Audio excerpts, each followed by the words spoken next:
Assalomu alaykum asoslar. Hurmatli fuqarolar, anglamoqdamiz.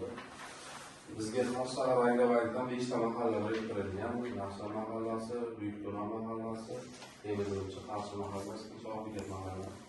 Ushbu mahallada istiqomat qiluvchi 18 yoshdan oshgan, nafaqa yoshiga yetmagan fuqarolarga pulli kirit mahsulotlarimiz bor. Birinchisi biznes klub, ikkinchisi mahalla loyihasi.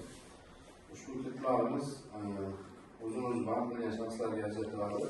Biznesga ko'mak dasturi doirasida 12 million so'mgacha 4 yil muddatga ajratiladi. 6 oy imtiyozli daromadi.